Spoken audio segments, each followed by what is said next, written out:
갈랑이라고 하는 사람이 행복론을 썼는데요. 행복론에는 그런 말이 있습니다. 행복이라고 하는 것은 감사의 문으로 들어오는 것이고 또 불평의 문으로 행복은 나간다, 그런 말이 있습니다. 그래서 감사하는 자는 계속적으로 행복을 누리게 되어 있고, 감사할 때에 행복하고 반대로 원망하게 되면 또 불평하게 되면 그 행복했던 것들이 사라져버리고 그렇게 되겠습니다. 우리가 왜 공산화되는 걸 싫어하냐 하면은 공산주의의 특징은 다른 것이 여러 가지가 있는데 그 중에 하나가 뭐냐면, 그러니까 공산주의는 발전될 수가 없는 이유가 뭐냐 하면 땡큐란 말이 그들의 사회 속엔 없습니다. 언제 저들이 공산당 회의할 때 여러분들이 정말 수고해줘서 이렇게 코로나를 이기게 해서 너무 감사해요. 여러분들이 수고해줘서 우리가 이번에 곡식을 많이 거두게 돼서 감사해요. 그런 거 보셨습니까? 감사가 없는 거죠. 근데 예수 믿는 사람들은 또 믿지 않는 사람들과 또 다른 게 뭐냐 하면 늘 하나님의 영광을 위하여 살기 때문에 하나님의 영광을 생각해 보면 그냥 감사한 거예요. 내 자신을 생각해 보면 이번에 좀 손해보는 일이 있고 기분 나쁜 일이 있고 좀 부끄러운 일이 있고 뭐 그런 거가 있다 할지라도 하나님의 영광이 이것 때문에 돌아갔다, 내가 약하여짐으로써 하나님의 영광 받으셨다, 그럴 때는 오히려 약한 것을 인하여 하나님 앞에 감사하고 네 은혜가 내게 족하도다, 이런 네가 약한 데서 더 온전하여짐이라. 그런 구절이 세상에 뭐 어느 경전에 있겠습니까? 네가 약하여서 온전해진다. 어떻게 약하면 온전해져? 약하면 망하는 거고 약하면 약한 것이지.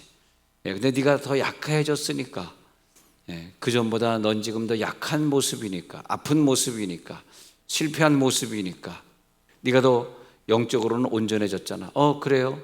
그러면 감사하죠. 감사의 이유를 어떤 상황에서든지 찾아낼 수 있기에 이제 또 새로운 6개월을 하반기를 시작하면서 첫 번째 드리는 7월 첫 주를 한국교회는 맥주감사주일로 지키고 있는데, 그것은 아마 상반기 6개월을 하나님이 이렇게 복을 주셔서 우리가 하반기 6개월에 또 은혜가 있습니다, 이렇게 고백할 수 있을 때 맥주감사절의 예배에 참석하는 자들이 되고, 또 그런 자들에게 이제 6개월 동안 좋은 일들이 있고 또 좋은 결과들이 있어지게 된다. 우리가 맥주감사절에 감사의 자리가 우리에게 있다는 게 얼마나 감사합니까?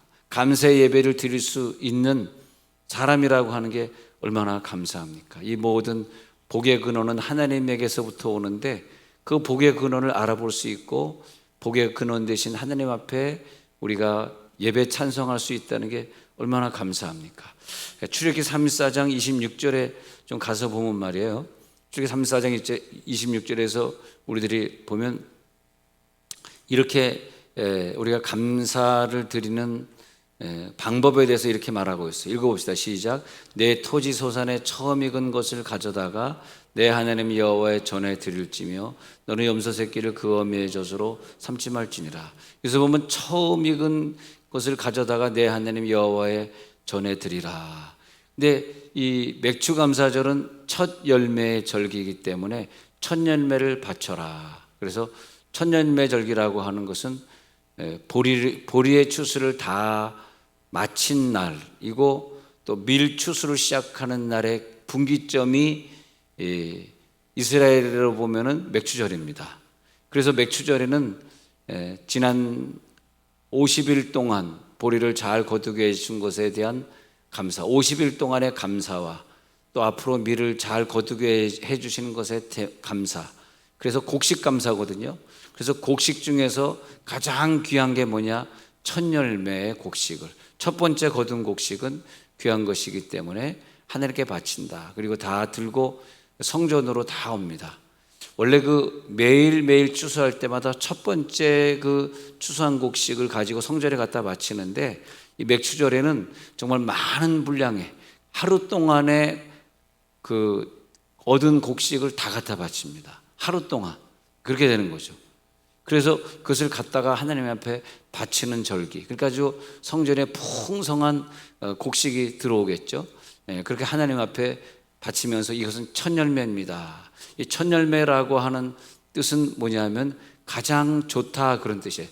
우리나라 말로 첫은 그냥 서수 뭐 기수 이렇게 따졌을 때 그냥 첫 이렇게 생각하잖아요. 그러나 첫 열매 절기다 이렇게 말을 하는 것은 뭐냐면 가장 좋은 것. 장자는 뭘 말합니까?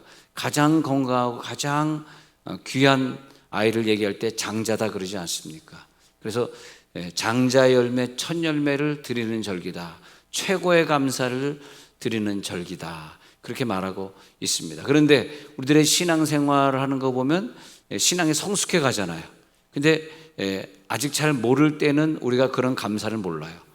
그것은 마치 어린아이들이 아주 어린데 이제 장례식에 갔는데 어른들은 막 울고 애통해하고 있는데 젊은 자기의 아빠가 죽었단 말이야.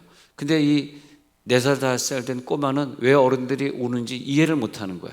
그냥 막 나가서 뛰어놀고 장난감 사달라 그러고 왜 여기 있냐고 집에 가자 그러고 핸드폰 달라 그러고 막 울고 있는 거야. 우는 게 좀 다르긴 다르네요. 어른들은 슬퍼서 우는데 얘는 자기의 아빠가 죽었는지 살았는지도 모르는 거예요. 마찬가지로 어릴 때는 부모님이 감사한 줄 몰라요. 그냥 늘 떼쓰고 먹을 거 달라 그러고 그냥 막 그러는 거죠. 그러고 보니까 제가 좀 회개할 게 있네요. 제가 지금 생각나는 게 그때가 한 5살쯤 된 것 같은데 제가 길바닥에서 막 그냥 이 흙바닥에 누워가지고 막 패대기 치고 막 우는 모습이 갑자기 생각나네요. 맥주감사절날. 왜 그러냐, 내가 지금 왜 그때 막 울고 불고 난리냐 했더니 엄마한테 뭐 사달라 그런가 사달라 그런가. 근데 안 사준 거야. 근데 그날이 바로 맥주감사절이었다는 것은 지금도 저는 모릅니다. 맥주감사절 아닌지도 몰라요. 긴지도 모르고. 근데 거기서 그냥 떼쓰면서 그냥 막 엄마 아빠는 바빠 죽겠는데 나는 그냥 그런 거 상관 안 하고 막 불평불만해 그냥 막 울고 있는 거예요. 그냥. 그러고 보면서 아유 참 철이 없는 놈이구나. 저런 놈이 커가지고 땅은 다 되지만 목 사는 데만 안 되겠구나. 우리가 받은 은혜를 몰라요. 우리가 어떤 어려움을 당하고 고통을 당하면 내가 이 어려운 고통 당한 것만 생각하지 하나님의 사랑을 알 수가 없어요. 내가 지금 조금 불이익을 당하면 왜 하나님이 저 사람에겐 저런 복을 주고 나에겐 이런 복을 안 주는 거야. 그것만 생각하지 은혜 받은 걸 몰라요. 왜? 신앙이 어립니다. 아직까지 성숙한 신앙이 되지를 못했습니다. 그래서 성숙해 가면서 어느 경우에는 조금 성숙하면 이런 경우가 있어. 아 이제 좀 깨닫겠다. 내가 죄인인 걸 깨닫네. 좀 이런 신앙이 있어. 아유, 죄인인 걸 깨닫는 신앙이 되면 어떤 감사냐니까 눈물의 감사가 나는 것 같아. 막 울면서 회개하면서 내가 죄인인 게 깨달아지네요. 하나님. 그래서 그런 사람은 신앙생활하면서 많이 겸손해집니다.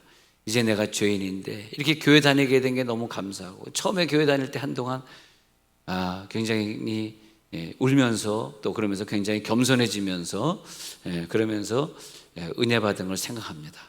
또 그러다 보면 신앙생활이 깊어지면 이제 감사가 막 저절로 나와. 감사가 저절로 나오는 사람은 찬송 생활에 성공을 해요. 여러분 이렇게 찬송을 부르는데 찬송이 뭐 왜 저러냐, 뭐 찬송이 뭐 모르는 찬송이다, 찬송이 뭐 소리가 높다, 뭐 찬송이 뭐 시끄럽다, 다 그런 건 뭐냐면 찬송의 생활이 안 돼. 찬송의 생활은 뭐냐면 죄인인 걸 깨달은 다음에 그 다음에 너무너무 감사한 거야. 그러면 막 찬송을 막 부르고 제가 어느 때 은혜를 받아가지고 막 찬송을 부르고 싶은데 말이에요. 그래서 찬송 1장부터 불렀어요. 1장 마지막 장까지. 근데 아마 그때는 내가 목사가 될 것은 꿈도 못 꿨지만 그냥 1장부터 부르다 보니까 모르는 찬양인데 그냥 부르는 거예요. 이제 도레바 솔라시도를 할 줄 아니까. 그래서 목사가 된 다음에 요즘은 주보에 제가 좋아하는 찬송을 올리지만 그 전에 목회할 때는 주보하는 사람이 지 마음대로 찬송을 올렸어요. 아주 못된 사람이 있습니다. 근데 아무 준비 없이 강단에 섰는데 젠장 모르는 찬송이 나왔네. 당황하네. 모르는 찬송을 반주자가 반주하고 있는데 어떻게 하면 좋아? 근데 제가 경험이 있잖아. 너무너무 주의 은혜가 감사해서 1장부터 마지막 장까지 불러본 경험이 있잖아. 할렐루야. 네. 모르는 찬송이 나오는 거 이렇게 보면 모르는 찬송인데 이게 뭐야? 미미미레 도레미 솔라솔솔 미솔미레. 처음 부른 찬송이에요. 이게 뭐야? 미미미레 도레미 솔 파미레 솔 파미레 솔 시도레도. 처음 부른 찬송이에요. 하나님이 창조하신 꽃들이 아름다워 들길 뭐 이런 식으로 따락볕꽃 빈 꽃들도 하나님을 찬양하네. 처음 불렀는데 이렇게 모르는 걸 갖다가 이렇게 적어놓은 거예요. 근데 큰일 났다. 부르는데 부를 수 있는 거야. 왜? 모르는 거 많이 불러봤으니까. 계명대로 부르는 거예요. 그래서 야, 내가 옛날에 음대 가려고 계명창을 많이 해봤기 때문에 이거 부르지, 내가 그런 경험이 없었으면, 음대는 못 갔지만 미국에 가가지고 음악을 공부합니다. 여기서는 이제 일반 학과를 공부하고 미국에 가서 음악을 공부하게 됐는데, 그런데 내가 그때 일반 대학까지 가느라고 못 갔지만 계명창을 고3 때 계속 불렀던 게 얼마나 감사한지. 여러분, 찬송의 은혜를 받으시기 바랍니다. 이 찬송의 은혜를 받으면요, 너무너무 좋은 게 하나님이 무엇을 해주셨든지 그냥 감사와 찬송으로 하나님께 영광을 돌리잖아요.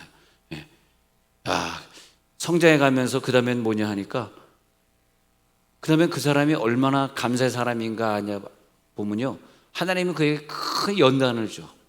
막 자살하고 죽고 싶을 때가 있어. 진짜 그럴 때가 있습니다. 근데 예수 믿는 사람은 절대 자살하지 않습니다. 근데 자살하진 않지만 자살에 준하는 그런 인생을 포기하고 싶을 때가 종종 있습니다. 보통 그때 되면 어떻게 됩니까? 사람들이 예배 안 드리고, 예배가 줄어들고, 성경 안 읽고, 기도가 줄어들고, 그렇게 되는 거죠. 즉 감사가 없어지는 거죠. 예배는 뭐냐면, 예배는 감사거든요. 예배의 숫자가 늘어나. 일주일에 한 번 예배 드리던 자가 맥주 감사절을 기준으로 아니다. 내가 정말 감사한 자는 예배 생활에 성공하지. 예배가 막 늘어나. 여러분, 우리가 한 달에 300만 원을 벌었어요. 근데 내 목표는 헌금을 더 많이 내는 게 목표이기 때문에 300만 원 벌은 사람이 30만 원 11조가 아니라 더 내는 거야. 35만 원 11조 내고, 5만 원 또 감사금 내고, 또 작정한 한 달에 10만 원씩 성경금 보내는 거 또 떼고, 또 우리 교회 어떤 사람 어렵다니까 구제헌금으로 또 얼마 떼고, 더 많이 들려고. 내가 직장생활 안 하고 사업을 하는 목표가 있어. 이 목적이 있어. 왜? 직장생활 할 때는 딱 한 개, 11조 한 개가 되지만 사업을 할 때 내가 좀 더 많이 들을 수 있으니까, 직장생활보다 더. 그러니까 목표가 있어. 근데 어떤 사람은 감사하는 마음이 없기 때문에 항상 30만 원 11조를 내야 되는데 DC 해가지고 29만 5천 원 5천 원을 DC 받으려고 그래. 항상 뭔가에 DC 해가지고 좀 덜 내려고. 어떤 사람은 더 감사하기 때문에 새로운 직장에 가서 첫 열매 받은 거 첫 열매에 감사, 또 자기가 가지고 있던 땅이 팔렸기 때문에 그 팔린 것에 대한 또 11조에 대한 또 감사, 늘 어떤 것에 대한 감사를 더 드리고 싶어서 안달이 난 게 뭐냐면, 이제는 어떤 역경이 와도 어떤 힘든 일이 있어도 이것을 주셔서 나를 낮추시고 더 천국으로 인도하시는 걸 생각해보면 너무 감사하기 때문에, 그 감사가 훈련이 되어 있기 때문에 어떤 경우에도 더 많이 드리고, 그래서 그 사람의 예배 생활의 감사를 보면 돼요. 얼마나 많이 예배를 드리느냐, 그 다음에 11조 생활을 그분이 얼마나 정확히 잘하느냐, 또 그분이 나가서 전도 활동을 만나는 영혼들마다 복음을 전하느냐, 그거 보면은 당신은 감사의 사람이구나. 그리고 그 감사의 사람들 전도 열심히 하고 또 기타 성수주의라고 하는 모든 것을 잘할 때 사람들이 당신은 정말 교회 권사로서, 안수 집사로서 자격이 있는 것 같습니다, 이렇게 인정을 해주는 것 아니겠습니까? 그래서 우리들 영적 예배의 표현입니다. 영적 예배의 표현이 뭐냐? 감사 생활이에요. 할렐루야. 예배 감사, 헌금 감사, 어려운 고통 만났을 때 하나님 앞에 드리는 기도 감사. 그래서 믿음의 사람은 항상 기뻐하고 항상 감사하고, 할렐루야. 맥주절에 그걸 배워주는 거예요. 항상 기뻐하고 항상 감사하고. 불신앙의 사람, 신앙이 없는 사람은 항상 원망하고 항상 불평하고. 제가 언제 그랬죠? 투덜이가 되지 말라. 투덜이는요, 직장 가서도 항상 투덜투덜. 뭐 투덜이란 단어를 쓰는 것이 아니라, 예를 들어 직장 가가지고 오늘 근무 끝났는데 왜 자꾸 데리고 또 이런 그 숙제를 주는 거야. 집에 갈 시간에 집에서 애가 지금 울고 있을 텐데, 나 찾고 있을 텐데, 저 과장은 왜 또 나에게 이런 업무를 주는 거야? 불평. 정말 불평이 할 게 있으니까 불평하시겠습니다만, 원망. 왜 이렇게 코로나가 안 끝나는 거야? 또 왜 이 나라는 뭐 이런 거 뭐 아파트 값은 왜 오르는 거 뭐 이렇게 늘 불평 불만. 근데 이제 불평 불만의 사람이 세상을 개선해 가는 건 사실입니다. 불평 불만하지 않는 사람은 뭘 개선해야 될지 모르기 때문에 불평 불만이 없는 사람에게 정치를 맡길 수는 없어요. 정치는 지금 정권이 뭘 잘못하는 걸 알아야지 자기가 개선해 나가잖아요. 그러니까 여러분들은 정치가 되지 마시기 바랍니다. 이해를 못하셨구나.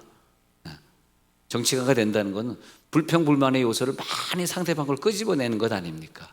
그러니까 평소에 신앙에 좋던 사람, 긍정적인 사람도 자꾸 불평불만을 하게 되잖아. 그 세계에 들어가면. 그러지 않습니까? 자, 감사는요, 보니까요, 차원이 다르더라고. 믿음이 어릴 때 했던 감사와 이젠 성숙해진 사람의 감사는 차원이 다르더라고. 그래서 부모를 볼 때, 우리가 나이 들어서 애도 좀 많이 키워보고 한 사람이 부모를 섬길 때 보면요, 부모의 기저귀도 좀 갈 수 있고, 부모가 한 얘기 또 하고 치매 들어가고 아주 실증나게 할 때도 절대 부모를 야단치거나 불평하지 아니하고 부모를 잘 모시고. 왜? 그 사람이 이제는 나이가 40대 50대 돼서 이제는 성숙해진 거예요. 그래서 우리 감사 생활이 성숙해지는 거야. 그래서 누가복음 17장에 보면은 이제 무등병자 10명이 나오지 않습니까? 예수님이 누가복음 17장에서 그들에게 너희들이 가서 제사장에게 네 몸을 보이라. 그래, 읽어보세요. 시작. 보시고 이르시되 가서 제사장들에게 너희 몸을 보이라 하셨더니 그들이 가다가 깨끗함을 받은지라. 너희 몸을 보이라 했을 때 좀 불평이 있었겠죠. 아니, 제사장은 우리 근처에만 보다 도망가는데, 우리들 보면 부정탄다고 도망가는데 가서 몸을 보이라는 것은 말 자체가 안 되는 거야. 우리가 제사장 근처에 갈 수 없는데 어떻게 이 몸을 열어가지고 저렇게 문둥병 걸렸거든요. 어떻게 보여줘? 정말 지난주에 저는 문둥병 환자촌을 다녀왔습니다. 근데 6.25 사변 때 한 1200명 환자가 있었는데 지금은 다 이제 뭐 사라지고 없고 소록도 가고 그래가지고 애양원에 이제는 많이 없어요.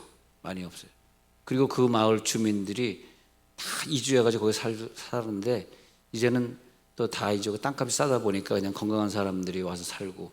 옛날에 그 문둥병자들이 닭을 많이 키웠습니다. 그래서 문둥병전에서 닭이 많이 나오고 그랬는데 가서 좀 그분들 만나러 갔는데 이제 많이 그분들이 없어졌다 그럽니다. 만나기가 이제 어려운 상태가 됐는데, 문둥병 어떻게 해요?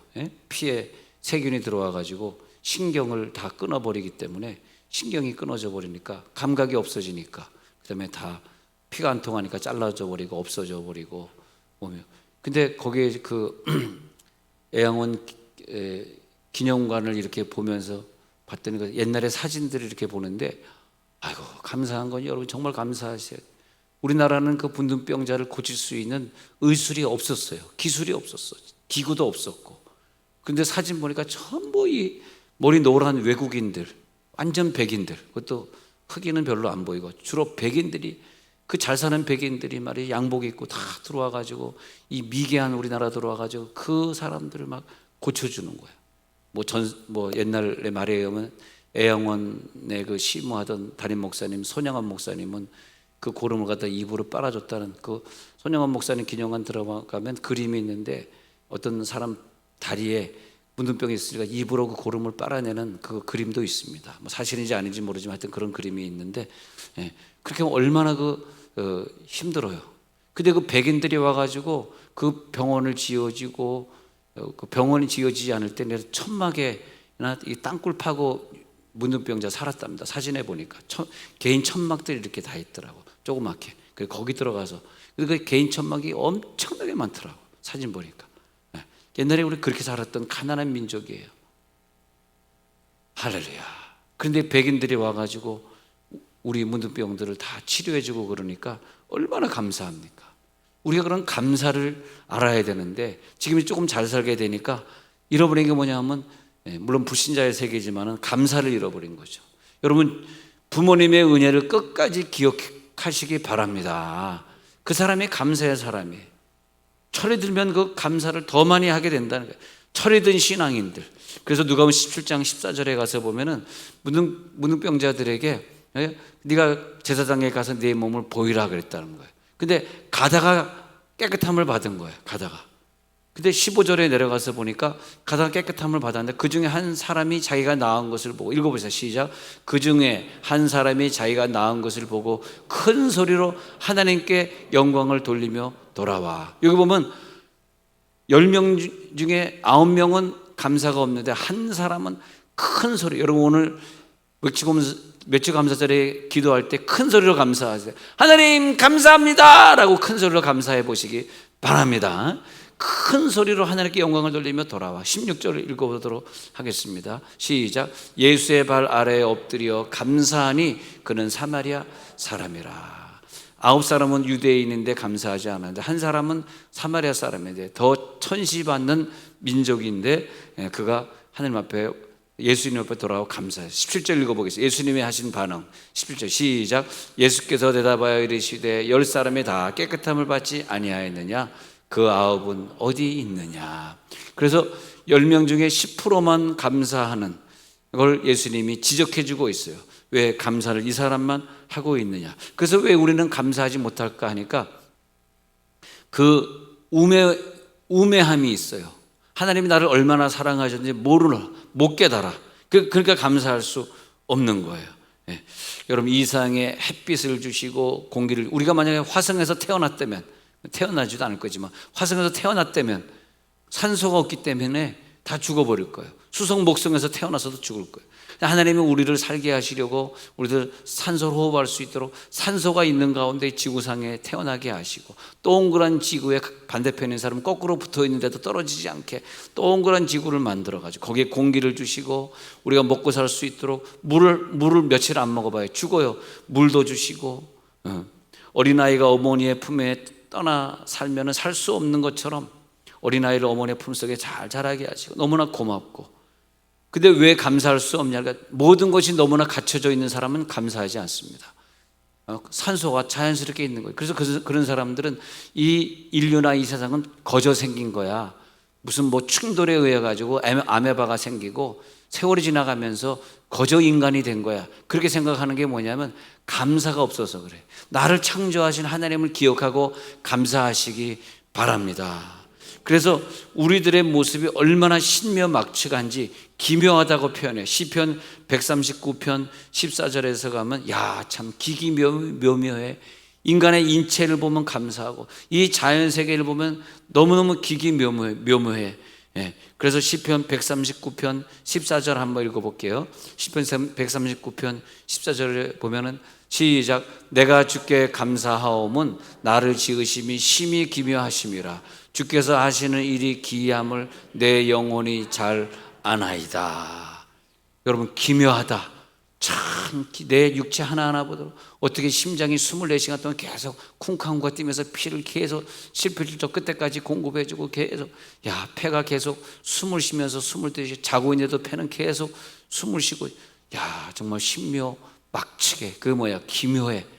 하나님은 참 기묘하신 분이십니다. 주께서 하는 일을 보면 너무너무 기묘해. 야, 너무나 감사하다. 내 인체를 생각하고 동물을 생각하고 식물을 생각하고 가만히 있어도 하나님이 알아서 땅속에서 보리와 밀과 쌀을 주셔서 우리가 먹을 수 있게 하시고 하나님의 은혜를 깨달으시기 바랍니다. 또 그것뿐입니까? 신령한 차원에서는 우리를 신령한 은혜를 주시고 신령한 은혜로 말미암아 날이 갈수록 우리들의 영이 성장해서 천국에 도달할 수 있는 그런 은혜를 주시고, 저는 지난주에 그런 얘기를 한 적이 있어요. 내가 이 땅에 와서 잠시 살다 가는데 살다 가는 것은 왜 이 땅에 와서 살게 했을까?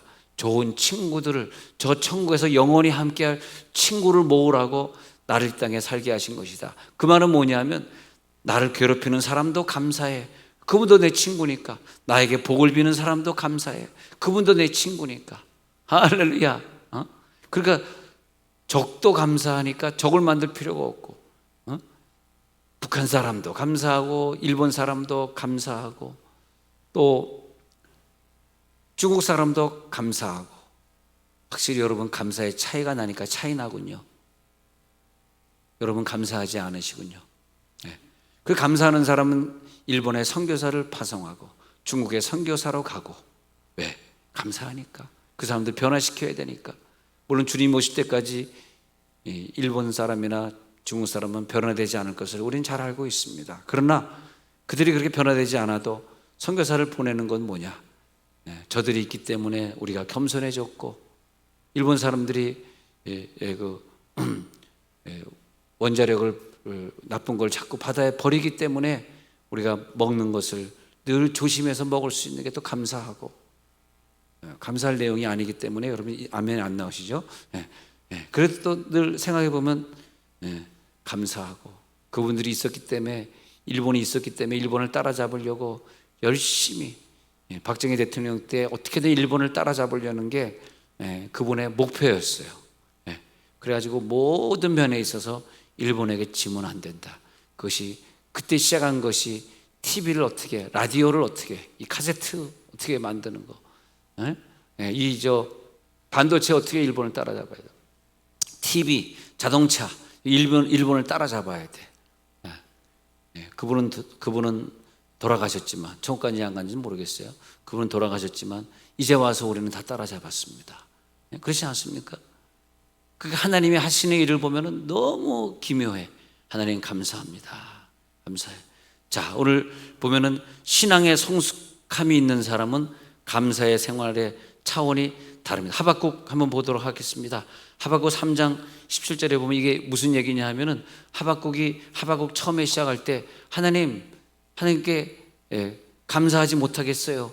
왜냐하면 저 적군들이 왜 우리를 넘보고 자꾸 우리를 못 살게 굽니까? 마치 일본 사람이 우리를 못 살게 굴듯이 저 이방 사람 아랍권에서 계속 이스라엘 사람을 못 살게 구는 거예요. 그래가지고 하나님 앞에 처음에는 불평했어.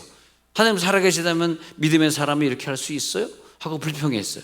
그러다가 하박국이 신앙이 성숙해졌어. 성숙해진 다음에 마지막에 고백이 3장 17절의 고백이에요. 시작. 비록 무화과 나무가 무성하지 못하며 포도나무에 열매가 없으며 감람나무에 소출이 없으며 밭에 먹을 것이 없으며 우리의 양이 없으며 외양간에 소가 없을지라도 88절 나는 여호와로 말미암아 즐거워하며 나의 구원의 하나님으로 말미암아 기뻐하리로다. 자, 지금 기뻐하는데 아무것도 없는 거야. 외양간에 소도 없대. 그 적군들이 다 가져갔어. 식물도 없어. 소출이 아무것도 없어. 그런데도 하나님 앞에 감사할 수 있느냐? 하박국은 그 수준까지 갔습니다. 무엇 때문에? 외양간에 송아지가 없을 18절에 무엇 때문에 감사하냐니까 여호와로 말미암아. 오늘 여러분 맥주 감사절에 감사기도 저와 함께 지금 드릴 때 여호와로 말미암아 감사하고 구원받은 것을 즐거워하시기 바랍니다. 내 감사의 차원은 요한권의 송아지 차원 말고요, 식물 차원, 밭에 나무의 소출 차원이 아니라 여호와 차원, 구원받은 차원으로 범사에 감사합시다. 자, 이제 눈을 감겠습니다. 맥주 감사절에 우리가 꼭 해야 될 기도 내용이 있어요. 큰 소리로 돌아와서 감사될 내용이 있습니다. 나를 구원해 주신 것 감사합니다. 우리 가정을 구원해 주신 것 감사합니다. 통솔하면 기도합니다. 주여, 우리를 구원해 주신 감사합니다. 하나님 앞에 감사드리고 있습니다.